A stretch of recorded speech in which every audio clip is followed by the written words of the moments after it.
Good morning. How are you all today? Thank you for visiting with us, and thank you for viewing the videos. And some of you are liking the videos and sharing, and I appreciate that from our YouTube channel and Facebook. So we're continuing our studies from this book of 2 Kings, and we're in chapter 23. And we'll see the temple being restored and worship being restored. So our subject is restoring worship. And this is still King Josiah, who is the king that sent to the hold of the prophetess to understand what God's will was for them after they had found the book of the law of God. And so when it says in verse 1, this is 2 Kings chapter 23, verse 1. And the king sent. This is after they brought the king word again. And the king sent, and they gathered unto him all the elders of Judah and Jerusalem. And the king went up into the house of the Lord, and all the men of Judah and all the inhabitants of Jerusalem with him, and the priests and the prophets and all the people, both small and great, that is, young and old. And he, the king, read in their ears all the words of the book of the covenant which was found in the house of the Lord. Verse 3. And the king stood by a pillar or a platform and made a covenant before the Lord to walk after the Lord, to follow after the Lord. He had heard what the Lord had said about his punishment of the people, and now Josiah makes a covenant to say that they're going to follow after the Lord, verse 3, and to keep his commandments and his testimonies, which would be, and his statutes with all their heart and all their soul, to perform the words of the covenant, of this covenant that was written in this book. And all the people stood to the covenant. So they make a vow that they're going to follow and obey God's judgments, his statutes, his commandments. And when he say that, the people say, we will too. But we'll see later that they fall back into doing it their way after the death of Josiah. And so we're at verse 4.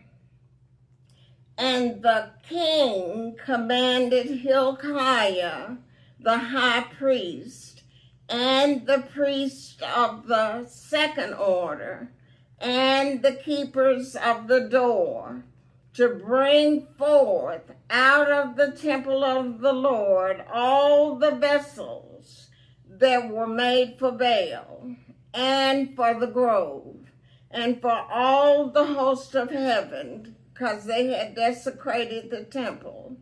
And he burned them without or outside Jerusalem in the fields of Kidron, and carried the ashes of them unto Bethel, which is in the northern kingdom on the east side of the Jordan River. Verse 5. And he put down, this is King Josiah, And he put down the idolatrous priest, whom the kings of Judah had ordained to burn incense in the high places in the cities of Judah. These are idolatrous high places, and in the places round about Jerusalem. Them also that burn incense unto Baal, to the sun, and to the moon, and to the planets, and to all the host of heaven. And Manasseh, Hezekiah's son, and the other kings had done this very thing, fallen into idol worship. And they were doing all of this instead of following God. Verse 6. And he brought out the grove from the house of the Lord without Jerusalem unto the brook Kidron, and burned it at the brook Kidron, and stamped it small to powder, and cast the powder thereof upon the graves of the children of the people. And so this brook Kidron was a place for dumping and garbage, and called an unclean place. Verse 7. And he brake down the houses of the Sodomites,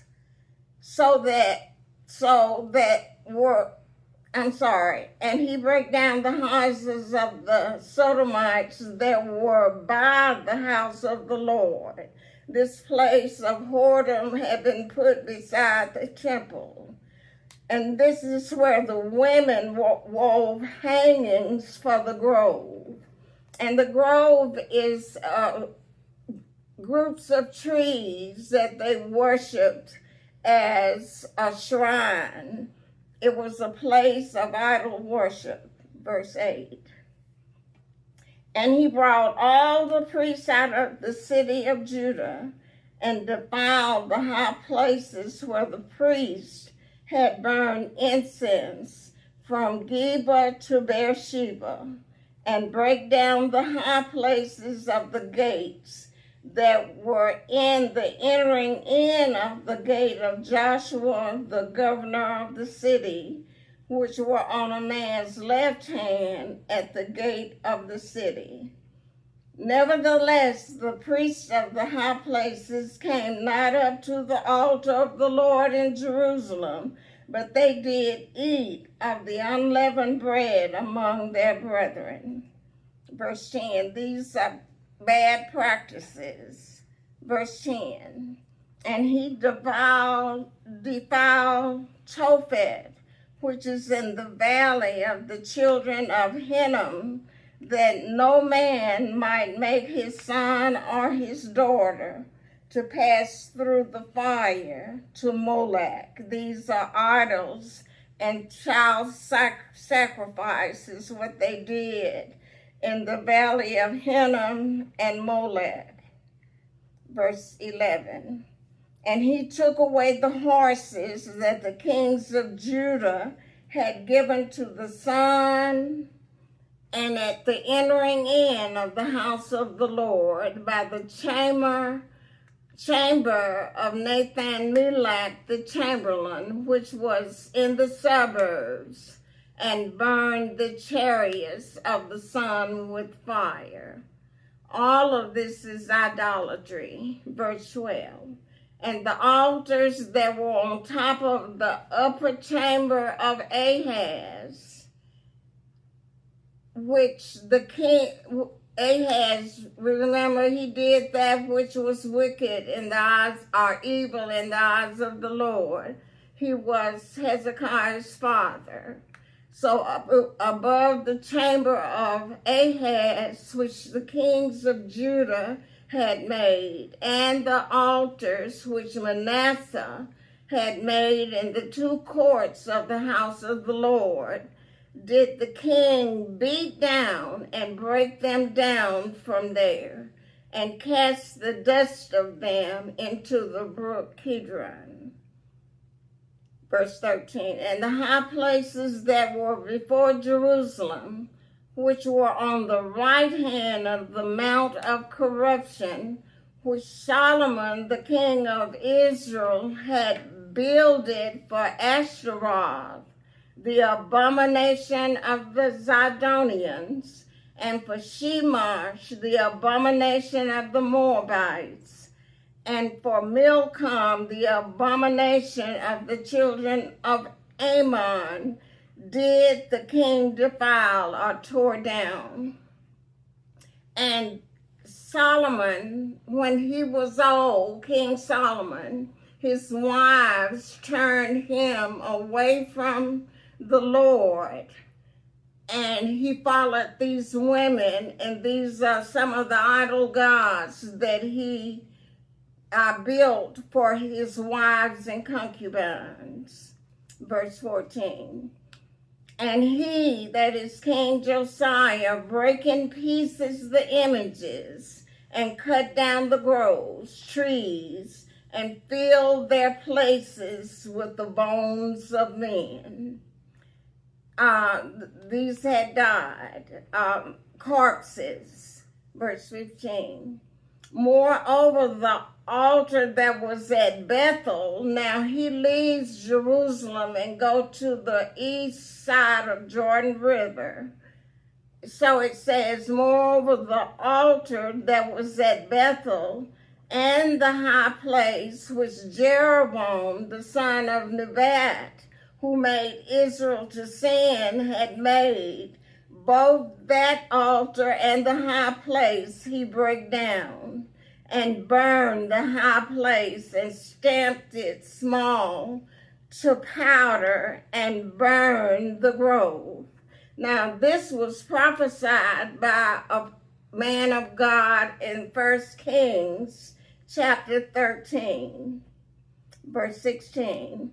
And as Josiah turned himself, he saw or spied the sepulchres that were there in the mount, and sent and took the bones out of the sepulchres of graves, and burned them upon the altar, and polluted it according to the word of the Lord, which the man of God proclaimed, who proclaimed these words. And that's again in 1 Kings 13.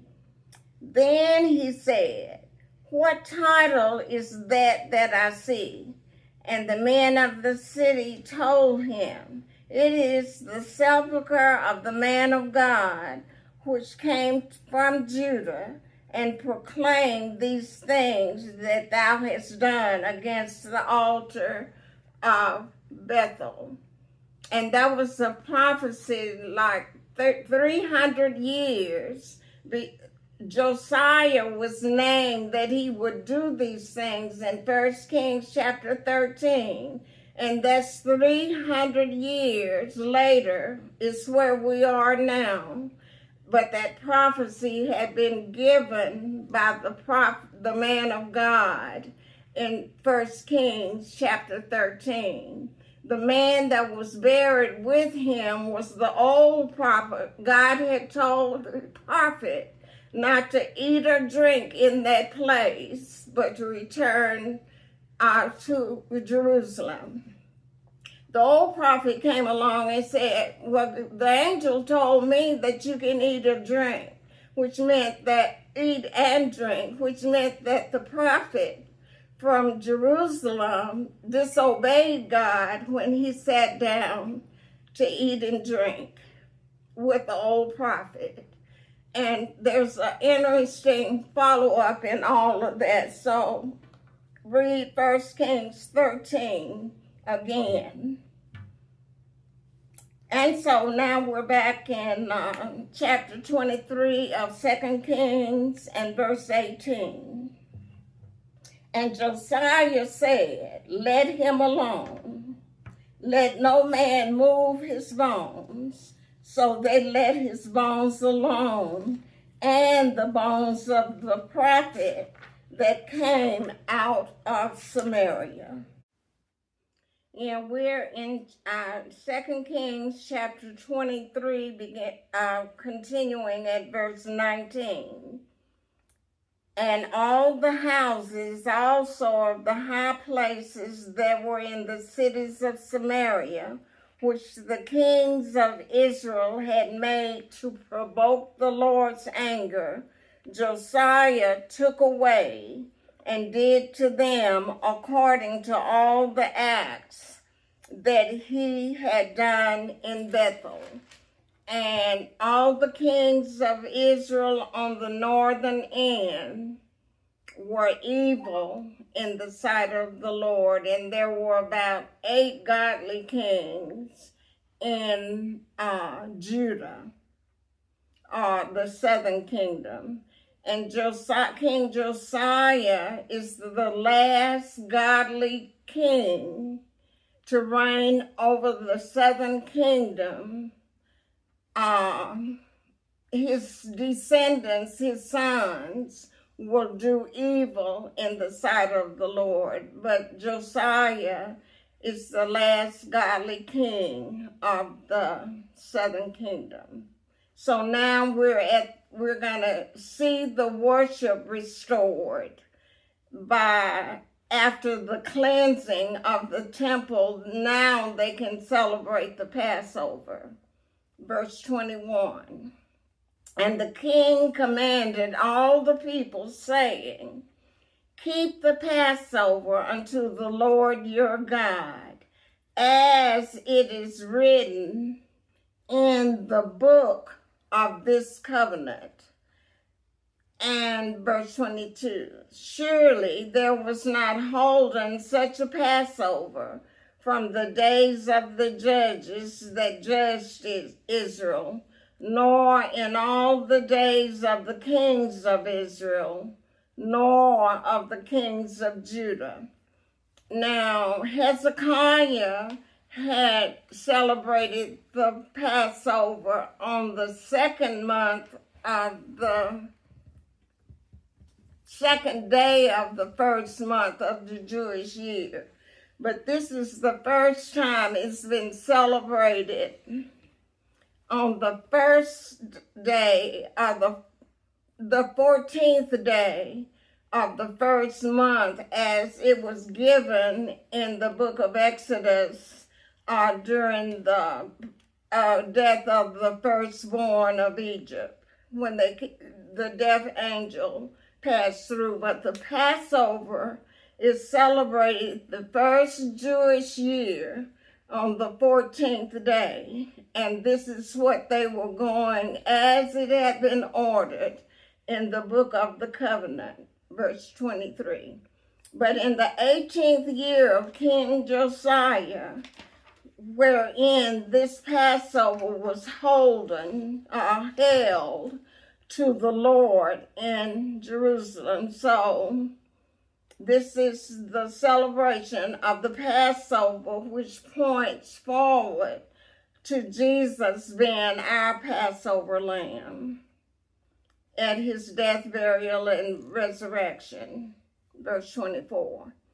Moreover, the workers with familiar spirits are witches, and the wizards, which are men witches, and the images and the idols, and all the abominations that were spotted in the land of Judah and in Jerusalem, did Josiah put away, that he might perform the words of the law, which were written in the book that Hilkiah the priest found in the house of the Lord. Verse 25. And like unto him was there no king before him that turned to the Lord with all his heart, and with all his soul, and with all his might, according to all the law of Moses. Neither after him arose any like him. And so King Hezekiah trusted the Lord more than any man. But Josiah turned to the Lord after he read the book of the law to reform and bring back true worship. So you can compare Hezekiah in chapter 18, verse 5, and he trusted the Lord more than any man, any king. Verse 26, notwithstanding, the Lord turned not from the fierceness of his great wrath, wherein his anger was kindled against Judah, because of all the provocations that Manasseh had provoked him withal. That's Hezekiah's son, reigned 55 years, but in 2 Chronicles, you'll see that Manasseh did humble himself and return to the Lord, and he is in the genealogy of Jesus in Matthew, the 1st chapter. Now, verse 27, and the Lord said, so God had told through Huldah that he would punish the people. And now, because of Manasseh, God's wrath was not turned away. So even though said Josiah would die in peace, he still said the consequences of what they had done, the Lord was going to perform. And so verse 27, and the Lord said, I will remove Judah also out of my sight, as I have removed Israel, and will cast off this city Jerusalem, which I have chosen, and the house of which I said, my name shall be there, and that's the temple. But this is simply saying, just like I punished the northern kingdom, I'm going to punish you, the southern kingdom. And so Israel went into Assyrian captivity about 100 years before Judah, the southern kingdom, will go into Babylonian captivity. And now we're going to see the death of Josiah, but God had told him through Huldah that he would die in peace. That is, his nation would not be at war. But we're going to see that he died and there was no war in the land.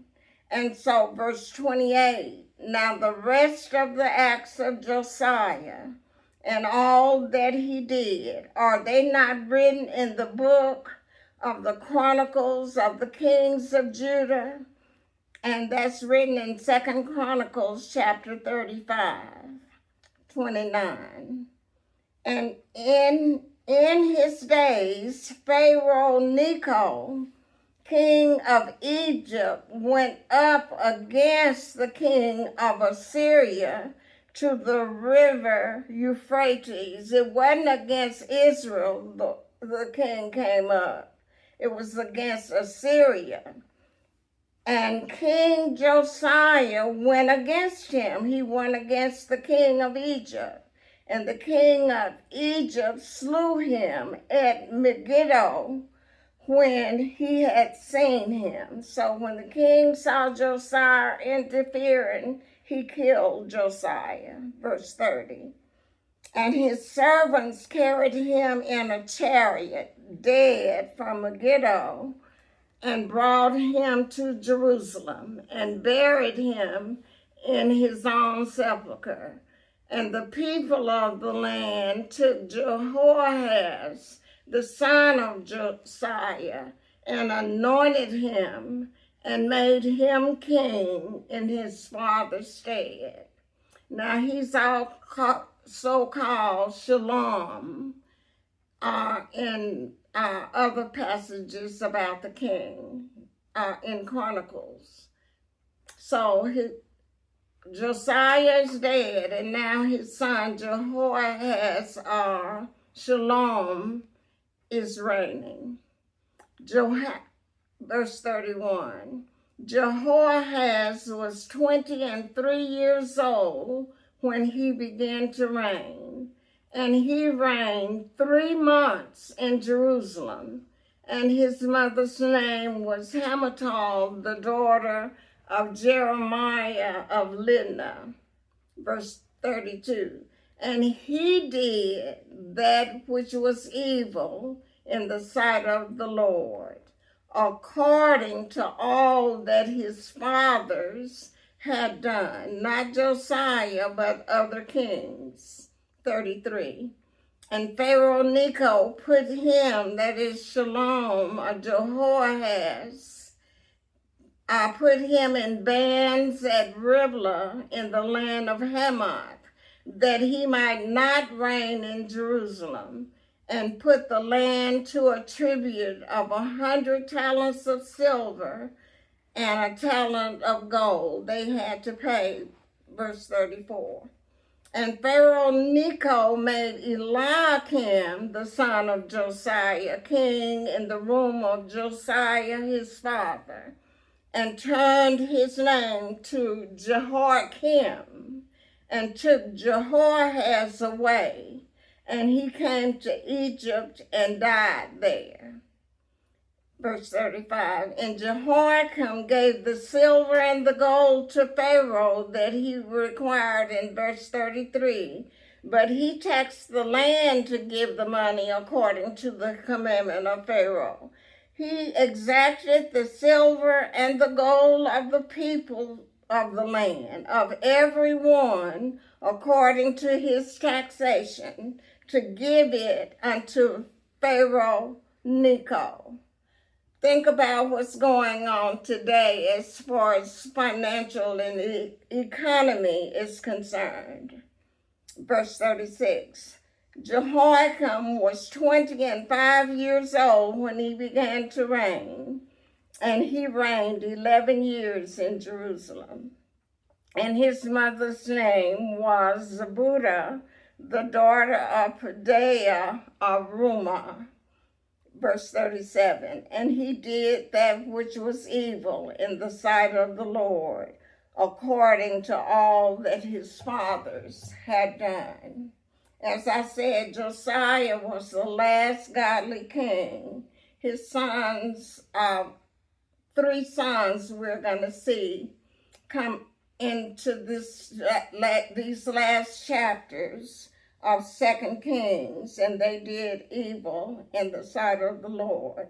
And Babylon under King Nebuchadnezzar will capture them, and they'll be in captivity for 70 years. Then after 70 years, a Persian king named Cyrus will give permission for them to go back to Jerusalem and rebuild the temple of God that Solomon made. It's just so much, and I know it's complicated, but we'll get through this. But there's a lot of repetition, hard names, and different events taking place in the Bible. But here in 2 Kings, we have one more chapter next week. And then we'll be going to the Chronicles. So y'all, I'm tired. So you all have a great day and a great week. You all be blessed until we meet again. Bye.